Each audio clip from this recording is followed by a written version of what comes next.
Pessoal, eu sou o Rubinho Nunes, eu sou advogado e já trabalhei bastante com direito empresarial. Já vi muitas vezes situações onde empresários tentam, na má fé, levar vantagem sobre pessoas humildes, pessoas que querem a fama, querem o sucesso, querem ganhar dinheiro, mas acabam caindo na lábia dessas pessoas de um conto comum, de um conto fácil, que levam todo o dinheiro deles. Justamente por isso eu parei para analisar um pouco do caso do Luva de Pedreiro. Muita gente tem perguntado, fala, Rubinho, você precisa ajudar o Luva de Pedreiro. E pela imprensa eu ainda tomei conhecimento de que eventualmente, se ele rompesse o contrato com o empresário dele, o suposto empresário, ele teria que pagar uma multa milionária. Ele que aparentemente só possui R$7.500 na conta hoje, mesmo tendo celebrado os contratos milionários, inclusive com a Amazon e algumas outras empresas. Então, eu tomei o cuidado de dar uma analisadinha em tudo o que está acontecendo e o que pode ser feito na situação, o que não pode ser feito. Para começar, eu não vi o contrato entre ele e o empresário dele, mas me causa muito estranheza que, apesar de toda a fama, os ganhos que ele teve com o YouTube, com suas milhões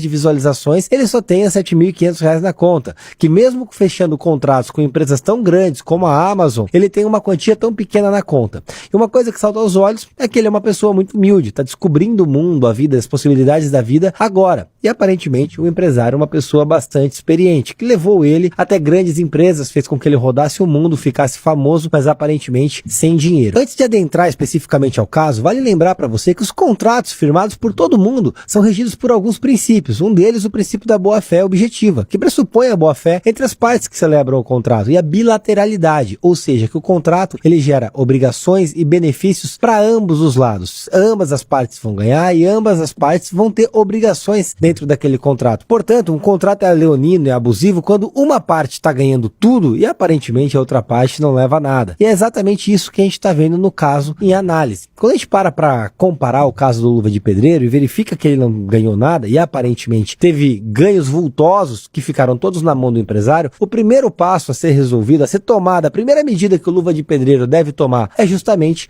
entrar com uma ação de prestação de contas contra o próprio empresário. Afinal de contas, num contrato de intermediação, de empresariado feito com o Luva de Pedreiro, esse rapaz deve ter uma procuração para fazer recebimentos por ele. Então provavelmente a Amazon e outras empresas que fecharam contratos com o Luva de Pedreiro pagaram na conta do empresário, que em tese não teria repassado o valor para o Luva de Pedreiro. Entrando com uma ação de prestação de contas, ele vai conseguir ter acesso aos recebimentos, aos contratos, ao que foi pago e ao que não foi pago. É um direito dele e com facilidade ele vai ter acesso às provas necessárias para rescindir o contrato. Aí então aplicar a multa ao empresário. Afinal de contas, como eu disse lá atrás, o contrato tem bilateralidade. A multa é bilateral, ou seja, se a multa é de 5 milhões, o Luva de Pedreiro poderia pagar a multa ou então o empresário pagar a multa. Sendo o empresário que se apropriou de valores e não repassou ao Luva de Pedreiro, além de ressarcir todo o valor que teria sido recebido pelo empresário e não foi repassado ao Luva de Pedreiro, o empresário ainda teria que pagar o valor de 5 milhões de reais para o Luva de Pedreiro a título de multa contratual.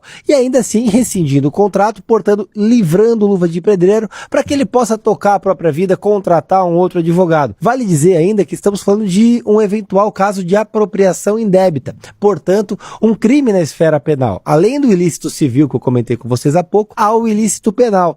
Portanto, poderia o Luva de Pedreiro levar o empresário à justiça para que ele responda criminalmente pelos fatos eventualmente cometidos. E rescindindo o contrato, o Luva de Pedreiro poderia contratar um outro empresário, honesto dessa vez. Infelizmente, por falta de informação, assim como aconteceu com o Luva de Pedreiro, infelizmente acontece na vida de milhões de brasileiros. Especialmente quando a gente fala em eleição, e as pessoas acabam sendo iludidas por políticos malandros que tentam levar vantagem em período eleitoral. Por isso, nesse ano, é importante a gente falar de renovação. Renovar nas urnas e, principalmente, renovar a política brasileira. Por isso, eu peço que você compartilhe esse vídeo para que a informação chegue ao maior número de pessoas possíveis e a gente evite que pessoas caiam em golpes como Luva de Pedreiro. Tamo junto, um abraço e vamos processar tudo.